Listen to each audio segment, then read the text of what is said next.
Seguimos en Punto de Partida dialogando con Darío Montenegro, médico generalista de vasta trayectoria aquí en Santa Fe, director del Hospital Protomédico. Darío, recién fuera de micrófonos charlábamos acerca del nuevo escenario político a nivel nacional en el medio de una crisis social, económica muy pronunciada, ¿no? Sí, la verdad que es un cambio trascendental, al menos de lo que se está planteando, porque primero de recuperar la categoría de ministerio que había sido degradado a una simple secretaría de salud en un país tan complejo como la Argentina, más allá de la organización federal y que las provincias tienen ministerios de salud, pero la categoría de ministerio le da una autoridad y un eje programático mucho más acorde a nuestra realidad, porque la salud en Argentina, quizá a diferencia también de otros países de Latinoamérica, realmente es considerada en agenda, ¿no? en primera línea. Y en ese sentido hay que destacar que tuvo una reforma, podríamos decir ciertamente silenciosa, desde el punto de vista del desfinanciamiento en lugares claves, como han sido las inmunizaciones, tan importantes para las infancias, y también lo que ha tenido que ver con los tratamientos oncológicos y los tratamientos para el HIV.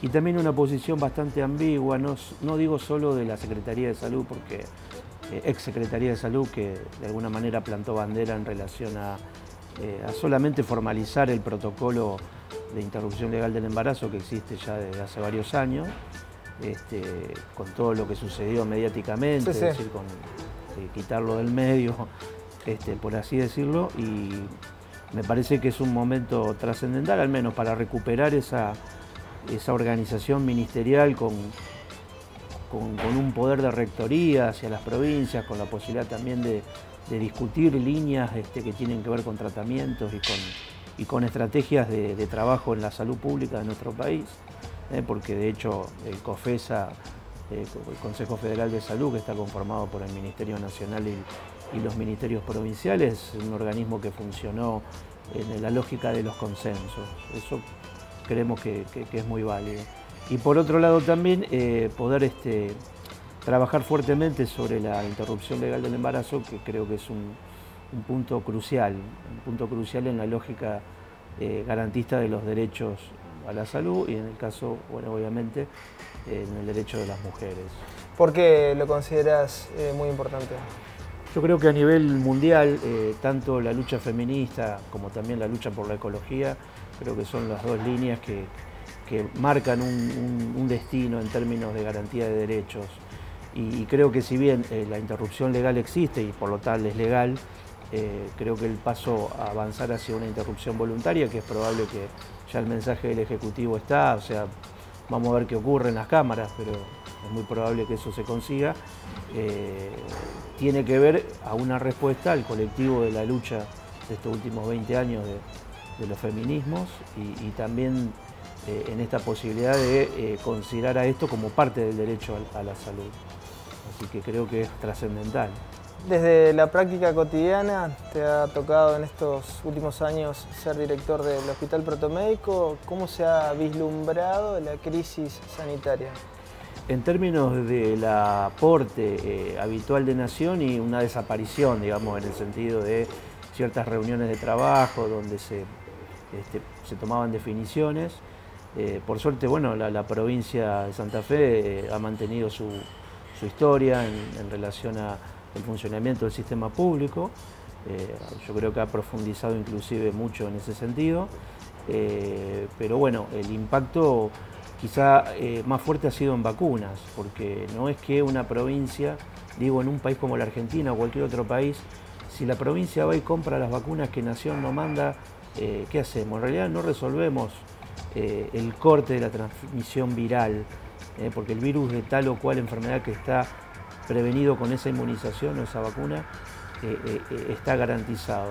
En realidad podemos interrumpir nuestra cuestión muy puntual, pero no vamos a cortar la libre circulación viral. Por eso la estrategia de vacuna es nacional, no es provincial.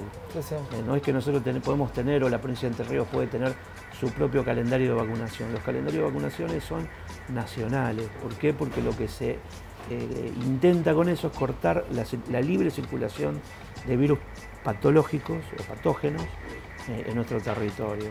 O sea, hubiese sido un error quizás salir a comprar las vacunas Santa Fe o la provincia que sea a comprar, porque no se produce la erradicación viral. Se produce en todo caso un enlentecimiento de ese proceso, pero la estrategia tiene que ser nacional y tiene que involucrar a las 24 provincias, no puede quedar una fuera de eso. Entonces, la posibilidad ahora de recuperar ese pool garantista de las inmunizaciones,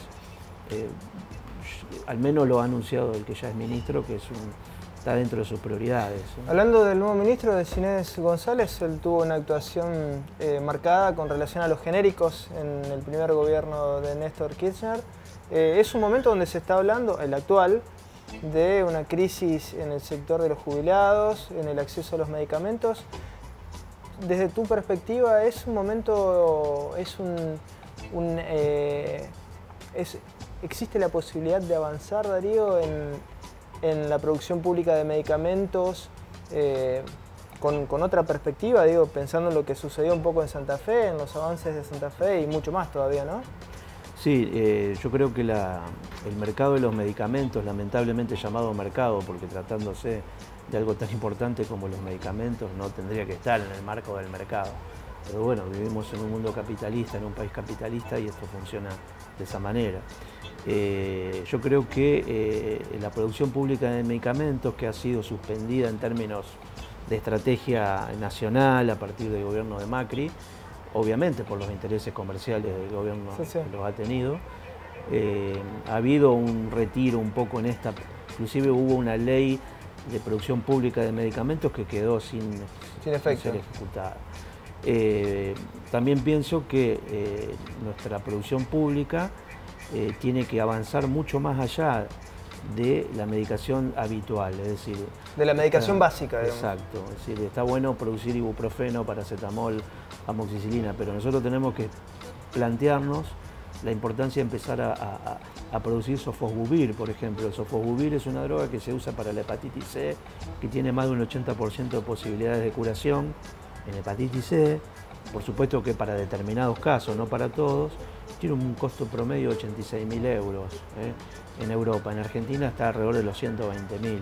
O sea, vos ahí tenés una droga que realmente cura una enfermedad catastrófica como la hepatitis C, pero cualquier obra social o el propio Estado, si tiene que salir a comprar el sofosbuvir, bueno, le genera una dificultad económica.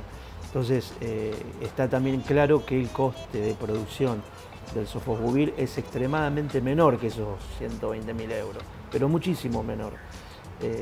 Bueno, hay que darse la estrategia desde la producción pública de medicamentos, de fabricarlo y de esa manera regular el mercado también con lo privado. En los años, el principio del siglo actual, 21, Brasil tomó la iniciativa de la producción pública de antirretrovirales y generó un impacto importantísimo dentro del país porque, no recuerdo el número exacto, pero bajó un 1000% el costo del cóctel anti-HIV si era comprado en la industria a lo fabricado por la producción pública. O sea, además, es posible regular el mercado. Seguramente tenemos el antecedente histórico de Carrillo, ¿no? En los años 40, 50 en la República Argentina. Otro contexto, pero sumado a esto que mencionás de Brasil, me parece que... Claro, fue una iniciativa que logró bajar muchísimo el precio y esto obviamente porque tenía una traba en la OCDE de Brasil sobre esto, pero Brasil declaró, por el tema de las patentes, pero Brasil declaró esto como una necesidad social y una urgencia social y bueno, la OCDE podrá esperar, pero las personas enfermas no pueden esperar. Gracias por estos minutos. Muchas gracias. Seguimos en Punto de Partida.